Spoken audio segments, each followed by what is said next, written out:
මේක හරිම ලේසියෙන් හදන්න පුළුවන් රසම රස කෑමක්. ලේසියෙන් හැදුවට මේක කනකොට රස නම් ඉතින් ආයේ කියලා වැඩක් නෑ. මාරම රසයි මේක. එන්න අපි හදමු එහෙනම්. ඔයාලා මුලින්ම මේකට මෙන්න මේ විදිහට චොක්ලට් බිස්කට් ටිකක් ගන්න ඕන. මේක බිස්කට් වලින් හැමෝම හදන විදිහක් නෙවෙයි. වෙනස්ම විදියක්. හරිද?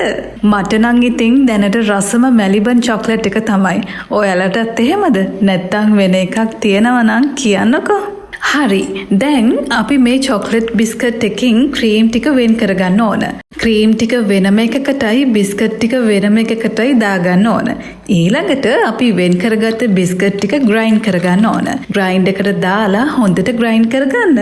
මේ බලන්න මෙන්න මේ විදියට හොඳට කුඩු වෙන්න ඕන. ඒ ටික අපි පැත්තකින් අරන් තියමු. දැන් අපි මේ වගේ භාජනයක් අරන් ඒකට උණු වතුර ටිකක් දාගන්න ඕන. උණු වතුර එකෙන් මේ වගේ පොඩි එකක් තියලා ඒකට ඩාර්ක් චොක්ලට් කෑලි දෙකකුයි මිල්ක් චොක්ලට් කෑලි දෙකකුයි දාගන්න. දැන් අපි හදන්නේ මේ ටික දිය කරගන්න. මේකට කියන්නේ ඩබල් බොයිල් කරනවා කියලා. ඔයාලට කුකින් චොක්ලට් හොයාගන්න අමාරු නම් සාමාන්‍ය චොක්ලට් අරන් මෙහෙම දිය කරගත්තත් කමක් නැහැ. මේ බලන්න මෙන්න මේ වගේ හොඳට දිය කරගන්න. හරි. දැන් අපිට බිස්කට් වලින් වෙන් කරගත්ත ක්‍රීම් ටික අමතක කරන්න බෑනේ. ඒවත් ළඟට ගමු. ඔන්න ඒ ටිකට කිරි ටිකක් දාලා දිය කරගන්න තමයි අපි මේ යන්නේ.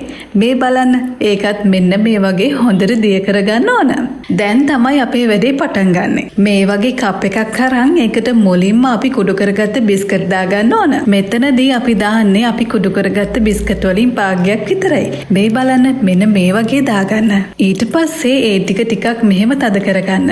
ඔන්න දැන් ඒක හරි. ඔයාලට මේක ටිකක් සොෆ්ට් ගතියට හදාගන්න ඕන නම් මේ වෙලාවේදී මේ බිස්කට් ටික පෙඟෙන්න චොක්ලට් මිල්ක් ටිකක් දාගත්තත් කමක් නැහැ. මම මේක කන්න ආස බිස්කට් රසට නිසා මම මේකට එහෙම දාගත්තේ නැහැ. දැන් අපි මේකට උඩින් දිය කරගත්ත බිස්කට් ක්‍රීම් ටික දාගන්න ඕන.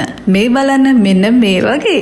මම මේක බිස්කට් රසට කන්න කැමති නිසා මේක සෙට් වෙන්න විනාඩි 30ක් වගේ ෆ්‍රිජ් එකේ තියෙනවා. එහෙම වුණාම බිස්කට් කුඩු පෙඟෙන්නේ නැහැ. ඔන්න දැන් විනාඩි 30කට පස්සේ මේක ගානට සෙට් වෙලා තියෙන්නේ. දැන් අපි මේකට උඩින් ඉතිරි බිස්කට් කුඩු ටික දාගන්න ඕන.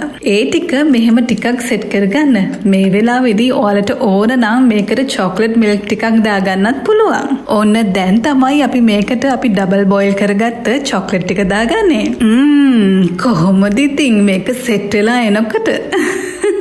අපි මේක රස වෙන්නයි ලස්සන වෙන්නයි තව උඩින් චොක්ලට් චිප්ස් ටිකුත් දාගමු. හරි. ඔන්න දැනුත් මම මේක සෙට් වෙන්න ෆ්‍රිජ් එකේ විනාඩි 20ක් තියනවා. ඔයාලා මෙල්ට් එකට කනවා නම් මේක ආයේ ෆ්‍රිජ් එකේ තියන්න ඕනේ.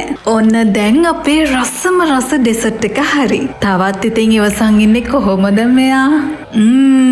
මේක මාරම රසයි. ඒක ඉතින් කියලා වැඩක් නැහැ. ඔයාලත් හදලා රස කියන්නකෝ. එහෙනම් ගිහින් එන්න.